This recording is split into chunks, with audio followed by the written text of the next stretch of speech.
Black janitor blew bubbles to calm an autistic little girl in crisis, not knowing her billionaire mother was watching. Get away from her. That girl might bite.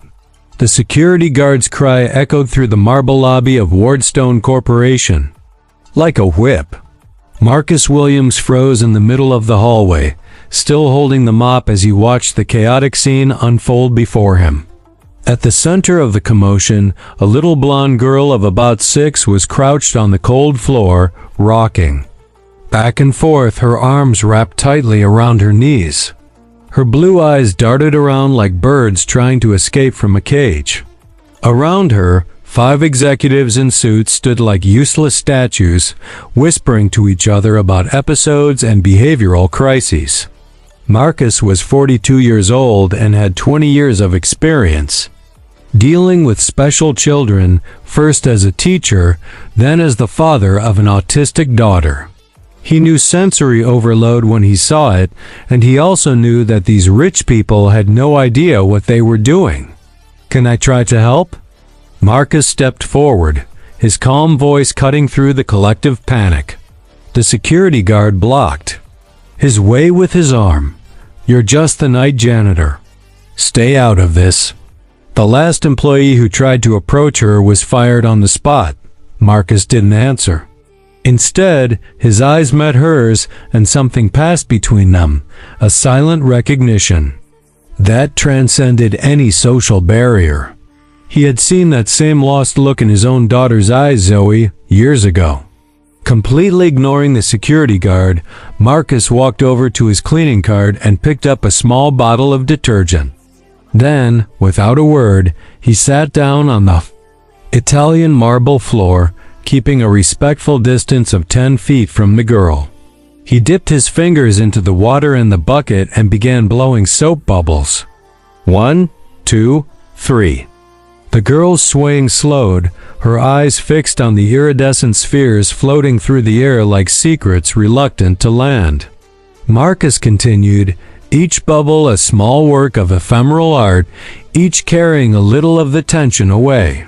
From the upper mezzanine, a woman watched silently. Gabrielle Ward, billionaire CEO of Wardstone Biotech, had commanded rooms full of world leaders and crushed hostile takeovers before her second breakfast. But now, watching a janitor calm her daughter with soap bubbles, she could barely breathe. Eva, her daughter, her mystery, her heaviest burden, was finally quiet. Not because of the $15,000 a week therapists. Not because of the specialists brought in from Switzerland. Because of a black man in a janitor's uniform who had the courage to sit on the floor. Gabrielle took the elevator, her Louboutin heels echoing like sentences on the marble as she approached the scene. All the executives automatically straightened up, but Marcus continued blowing bubbles, completely oblivious to the corporate storm that was about to break over him. "Mr. Williams," Gabrielle's voice cut through the air like broken glass. "I need to talk to you now." Marcus stood up slowly, his eyes still on the girl, who was now lying on her side, completely calm, watching a single bubble hover just above her face. He knew he was about to be fired, 20 years of his career destroyed by a moment of compassion. But when he looked into Gabrielle Ward's eyes, he saw something he didn't expect, not anger, but something much more dangerous, gratitude, and anyone who knows the truly powerful knows that their gratitude always comes with a price you never saw coming. If you're enjoying this story of how a simple act of kindness was about to change 2 lives forever, don't forget to subscribe to the channel. Because what happened in that office over the next 15 minutes would completely rewrite the rules of the game. Gabrielle Ward's office took up the entire 42nd floor with floor-to-ceiling windows, offering a panoramic view of Manhattan that cost more than most people earned in a decade. Marcus entered slowly, his rubber sneakers making a muffled sound on the 6-figure Persian rug. "Sit down," Gabrielle ordered, gesturing to a leather chair that probably cost more than Marcus' monthly salary. She remained standing behind her glass desk, an intimidation tactic she had perfected in 1,000 corporate meetings. "Who taught you that?" she finally asked, her blue eyes fixed on him like lasers. "The bubbles, the technique, whatever that was." Marcus took a deep breath. "My daughter has autism. I learned out of necessity. Your daughter." Gabrielle repeated the words as if testing a strange concept. "And where did you learn about therapeutic techniques? Some extension course? Weekend workshop?" The condescension was subtle, but Marcus caught it immediately. 20 years of dealing with rich parents who thought money bought expertise had taught him to recognize that tone. "I was a special education teacher for 17 years, he replied calmly. "Specialization in autism spectrum disorders from Columbia. Master's degree in educational psychology." The silence that followed was deafening. Gabrielle blinked once, then twice, as if processing a system error. "Teacher." She said the word slowly, as if savoring a particularly elaborate lie. "And now you work as a night janitor." "People have to eat," Marcus replied flatly. Education budgets were cut. Special education programs were the first to go. It's not exactly a hot market for teachers specializing in children the system prefers to ignore. Gabrielle sat up finally, her executive control wavering for the first time in years. "You're telling me you have more qualifications than most of the therapists I've hired for Eva, and you're working as a janitor." "I'm saying that qualifications on paper mean nothing if you don't know how to connect." Marcus leaned forward slightly. "How many specialists have you brought in for Eva? 10, 20? All with impressive degrees and even more impressive price tags." The muscle in Gabrielle's jaw tightened. 43 different professionals in 4 years. "And how many of them got her to talk?" "None," Marcus nodded, "because they came to fix her. I came to get to know her." Gabrielle was silent for a long moment, studying the man in front of her. Everything about him challenged her carefully organized categories: a black janitor with a master's degree, a man who cleaned bathrooms but spoke like an academic, someone she had assumed was disposable but who possessed exactly the skills she had been desperately searching for years. "I want to hire you," she finally sighed, "to work with Eva as a therapeutic consultant. 15,000 a month part-time. You keep your current job until we're sure it works." Marcus laughed, a low rich sound that echoed through the marble and steel office. "Ms. Ward, you're not offering me a job. You're trying to buy your way out of a moral dilemma." Gabrielle's face hardened instantly. "Excuse me? You've just discovered that you completely underestimated someone based on his work clothes and the color of his skin. Now you're trying to turn me into another employee to make yourself feel better about your own prejudice." "I'm not prejudiced," Gabrielle snapped, her voice cutting like glass. "Then why did you assume I was just an uneducated janitor? Why didn't you ask about my background before judging me unfit to be around your daughter?" Gabrielle opened her mouth to respond, then closed it. For the first time in decades, someone had broken through her corporate armor and exposed something she didn't want to see. Marcus rose slowly. "Ava doesn't need another expensive employee, Ms. Ward. She needs someone who sees her for who she is, not the project you want her to become." "Then what do you suggest?" Gabrielle's voice was lower now, less command and more genuine question. "Let me spend time with her. No cameras, no stopwatches, no progress reports. Just time.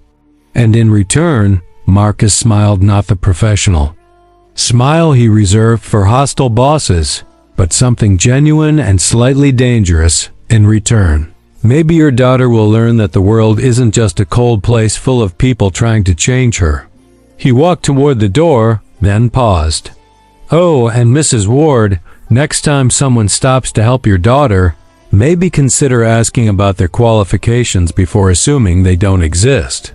The door closed with a soft click, leaving Gabrielle alone with a realization that bothered her more than any defeat in court or loss on the stock market. She had found exactly what she was looking for in the last place she would have thought to look, and she had almost lost it because of her own prejudices. But what she didn't know was that Marcus Williams had spent 4 years watching the rich and powerful through their most vulnerable moments, cleaning their offices, listening to their private conversations, witnessing their weaknesses when they thought no one was paying attention. And now, for the first time, one of them had given him exactly the opening he'd been waiting for to show that intelligence and compassion didn't come with price tags or dress codes. 3 days passed before Gabrielle Ward broke the silence. The call came during Marcus' night shift, her voice sounding different, less corporate command, more human hesitation. "Ava hasn't eaten since our conversation," she said without preamble. "She hasn't drawn. She hasn't spoken. She's regressing." Marcus paused in his cleaning of the executive bathroom. "And what do you want from me?" "Accept my offer, please." "I haven't changed my mind about the terms," Marcus replied calmly. "No supervision, no stopwatches, no reports." "Agreed." The next morning, Marcus arrived at Gabrielle's Upper East Side penthouse with his 16-year-old daughter, Zoe, at his side. The teenager, who had inherited her father's emotional intelligence and the insight of someone who had grown up observing the world through different lenses, carried a backpack full of art supplies. "I thought Eva might benefit from interacting with someone closer to her age," Marcus explained when Gabrielle opened the door, clearly surprised. "She's 16, Gabrielle noted, as if that were a problem. "And Eva is 8. Sometimes the age gap creates a safe space that peers can offer." Zoe smiled politely. "Hello, Mrs. Ward. My father told me about Eva. I brought some materials that might interest her." Gabrielle studied the young woman, her quiet confidence, the way she spoke without intimidation, the natural way she entered the apartment as if she belonged there. It was disconcerting to see such poise in someone so young, especially someone from a background so different from hers. Ava was in the same position as always, huddled in the corner of her room. But when she saw Zoe, something changed in her eyes. The teenager sat down on the floor naturally, taking a set of watercolors and textured paper out of her backpack. "Hi, Eva. I'm Zoe. You don't have to talk to me if you don't want to, but I thought we could paint together." What happened over the next 2 hours left Gabrielle completely disarmed. Not only did Eva approach Zoe, she began mixing colors, creating shades she had never tried before. And when Zoe began telling stories about the colors, how blue was the sky wanting to hug the earth, how yellow was the sun laughing, Eva whispered her first word in days. "Orange." "That's right," Zoe smiled. "Orange is when red and yellow decide to dance together." Marcus watched from the doorway, making mental notes not only about Eva, but about Gabrielle's reactions. The woman was discreetly filming. With her cell phone, a corporate habit of documenting everything, but also something deeper. For the first time, she was seeing her daughter not as a problem to be solved, but as a person being understood. But the peace didn't last long. "Mrs. Ward." The voice came from the intercom. "Dr. Pettin is here for his scheduled session with Eva." Gabrielle's face hardened. "I completely forgot." Dr. Harrison Pettin was exactly the kind of expert Gabrielle used to hire. Harvard degree, expensive suits, obscene fees, and an arrogance that filled any room before he even entered it. At 52, he had built a lucrative career treating the children of the elite, charging $15,000 a session to apply techniques he could have learned from any basic manual. "Gabrielle, dear," he entered the apartment as if he owned the place, barely noticing Marcus and Zoe. "Let's see how our little Eva is progressing today." He stopped when he saw the scene on the floor. Eva painting calmly alongside Zoe, Marcus sitting nearby taking notes in a worn notebook. "What is this?" Patton asked, his voice heavy with professional disdain. "Who are these people?" "Dr. Patton, this is Marcus Williams and his daughter Zoe. They're helping Eva." Patton let out a laugh. It sounded more like a bark. "Helping? Gabrielle, you can't just let anyone interact with a child who needs specialized care. That's irresponsible and potentially harmful." Marcus rose slowly, his height becoming more apparent. "Dr. Patton, isn't it? I've read some of your articles. Interesting how your revolutionary techniques are almost identical to the standard practices we teachers were using 10 years ago." "Teachers?" Patton laughed again. "Ah, so you're one of those? Let me guess, special education, some community college. You believe that love and patience solve everything. Columbia, master's degree in educational psychology. 17 years of practical experience, and you're right about one thing. I believe that love and patience work better than arrogance and inflated prices." The silence that followed was tense. Ava had stopped painting and was looking between the adults, her shoulders beginning to tense. "Gabrielle," Patton said, his voice now icy, "if you want to continue with my services, I must insist that you keep amateurs away from Ava's treatment. This is completely unprofessional." Gabrielle looked at Ava, who had instinctively moved closer to Zoe, then at Marcus, who remained impressively calm in the face of the obvious hostility, and finally at Patton, whose posture radiated the kind of authority she had respected for years without question. "Dr. Patton," she said finally, "perhaps we can schedule another day." "If that's how you want to conduct your daughter's treatment," he replied.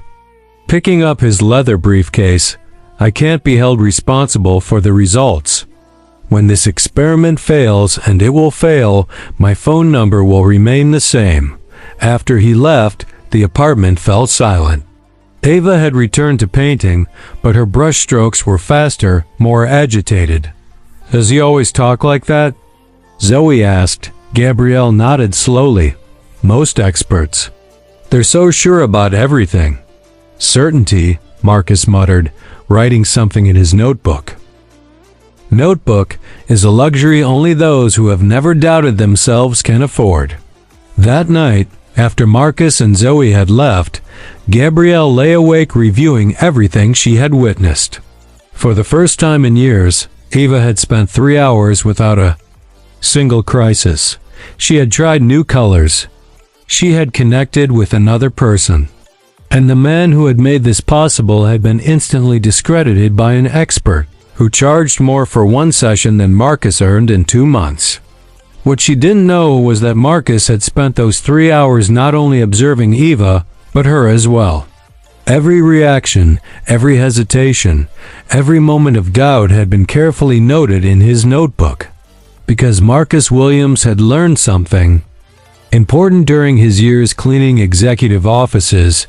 The most powerful people in the world are rarely confronted with their own contradictions. And when they finally are, the revelation can be devastating.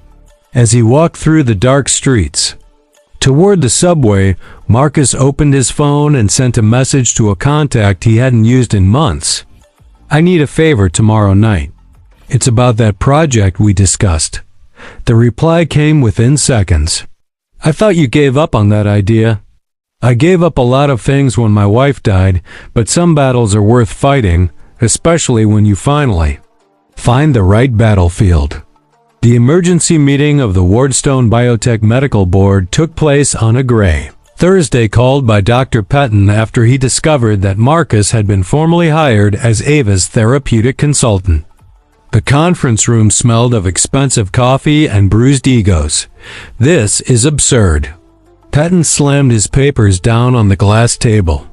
"A company of Wardstone stature cannot allow unqualified charlatans to compromise serious medical treatment. Dr. Miranda Foster, a child neuropsychiatrist, nodded vigorously. "I couldn't agree more. Soap bubble therapy. That's dangerous pseudoscience. Gabrielle sat at the head of the table, her laptop open, but her attention was divided between the discussion and the photos she was receiving from Eva, the girl painting. Smiling, interacting with Zoe in ways she hadn't done in years. Ms. Ward, Dr. Patton leaned forward. I need to be blunt. If you continue with this experiment, I can no longer associate my name with Ava's care. My professional reputation is at stake. Your reputation, Gabrielle repeated slowly. Based on what results exactly, Dr. Patton? The silence that followed was uncomfortable. In 2 years of treatment, Eva had shown no significant progress under Patton's care. Then the door opened and Marcus entered wearing not his janitor's uniform but a simple suit and carrying a leather briefcase. Behind him was an elegant gay-haired woman whom no one recognized immediately. Mrs. Ward, thank you for allowing me to participate in this discussion, Marcus said calmly, completely ignoring the hostile looks around the table. You weren't invited. Dr. Foster hissed. Actually, the woman behind Marcus smiled. I asked for him to be here. Dr. Sarah Chun, editor-in-chief of the Journal of Child Psychology. I'm here to discuss some troubling irregularities that have come to our attention. Patton's face palled visibly. Marcus opened his briefcase and removed a series of documents. During my 4 years working in this building at night, I have had involuntary access to many conversations and documents. Initially, I ignored it, but when I noticed the pattern, I began to document it. He slid photographs across the table. Dr. Patton, these are copies of your reports on Eva from the last 18 months. All identical, just with different dates. Copy and paste isn't exactly what I would call personalized care. That's invasion of privacy, Patton stammered. It's documentation of medical fraud, Dr. Chun corrected coldly. Charging $15,000 a session using prefabricated reports is a federal crime. Marcus continued, his voice remaining calm as chaos erupted around the table. Dr. Foster, here are transcripts of your phone conversations discussing how to extend treatment for wealthy children to maximize profits. Inadvertently recorded by the office cleaning system, but perfectly audible. Dr. Foster stood up abruptly, knocking over his chair. I'm going to sue you all. With what money? Marcus smiled for the first time. Because the federal investigation into your overbilling scheme began this morning based on evidence. I've collected over 4 years.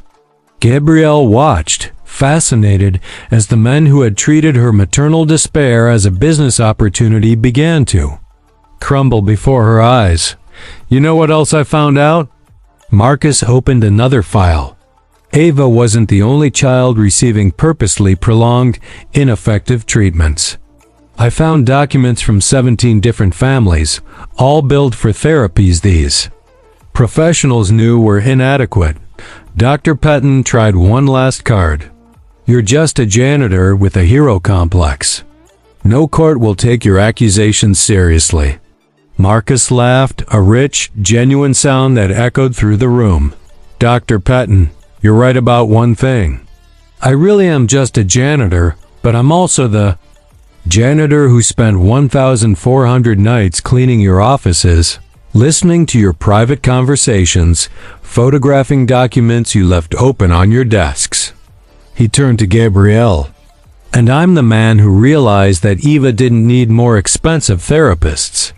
She needed someone who saw her as a person, not a source of income. Dr. Patton stood up, trying to maintain some dignity. This isn't over. I have connections influence. You had Dr. Chun corrected. The state medical board will be notified today.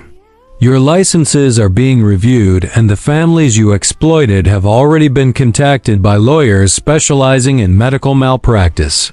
As Patton and Foster left the room like fugitives, Gabrielle was left alone with Marcus and Dr. Chun. Why did you help me? Gabrielle asked. Marcus closed his briefcase. because Ava deserved someone who would fight for her, and because sometimes justice needs witnesses who no one notices are paying attention. At that moment, Gabrielle's phone vibrated with a message.